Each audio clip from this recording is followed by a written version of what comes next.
Small RNAs are involved in regulating the replication of plasmids, and others are involved in regulating gene expression.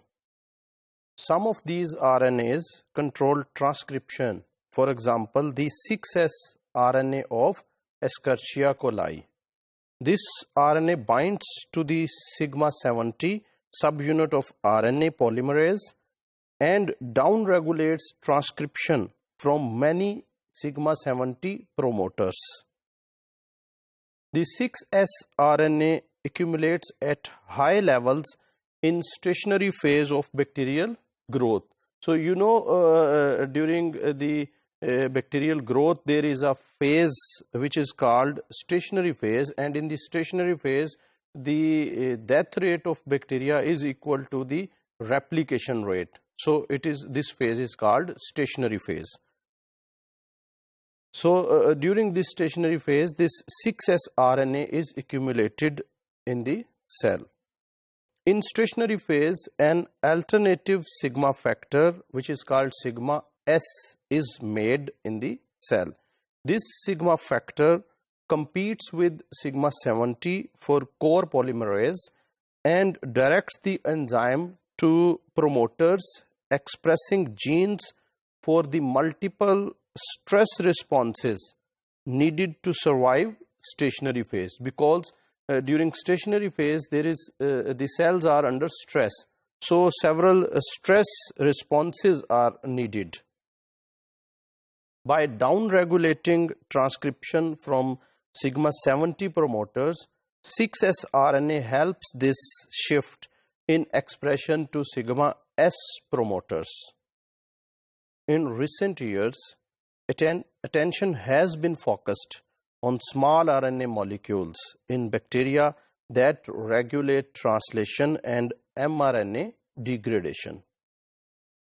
Interest in these small RNAs, small interfering and microRNAs, has been heightened by their similarity to RNAs that regulate gene expression in eukaryotes.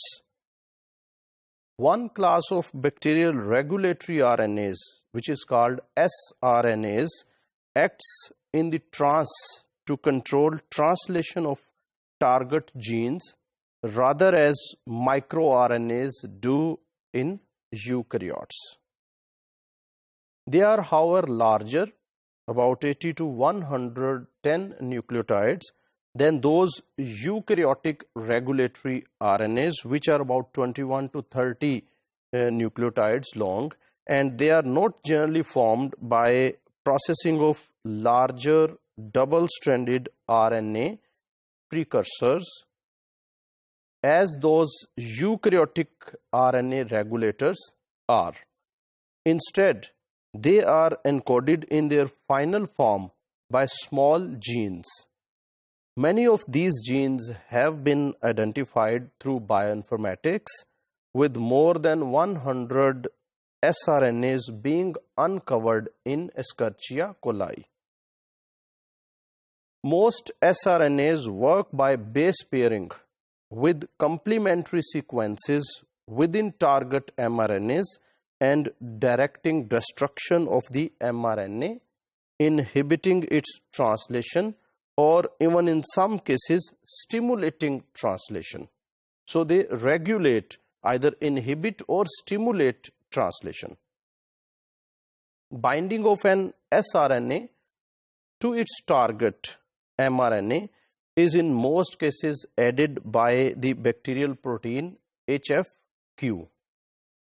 This RNA chaperone is needed because the complementarity between the sRNAs and their target mRNAs is typically imperfect and short, and thus their interaction is weak. So due to this weak interaction, due to this weak complementarity, the interaction is weak, and due to this weak interaction, this chaperone HFQ is required. HFQ facilitates base pairing also by binding the sRNA even before they are paired with their targets HFQ increases the stability of these regulators. A well-studied sRNA from E. coli is the 81 nucleotide RYBB RNA.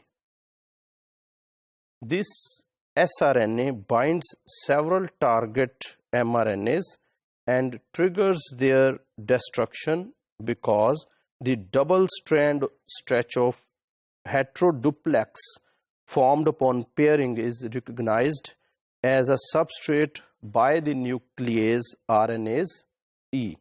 तो जैसे ये HFQ जो है ये promote करता है कि double pairing हो जाए mRNA में, तो जब डबल पेयरिंग हो जाती है, डबल स्ट्रैंड बन जाता है, तो फिर सेल के अंदर कुछ न्यूक्लियसेस हैं, जैसे कि यहाँ मेंशन किया गया है RNase E. ये RNase E जो है ये इस डबल स्ट्रैंडेड जो डुप्लेक्स है जिसे हम कहेंगे, इसको आइडेंटिफाई करता है और इसे डिग्रेड कर जाता है. तो इस तरह से mRNA की डिग्रेडेशन जो है वो हो सकती है.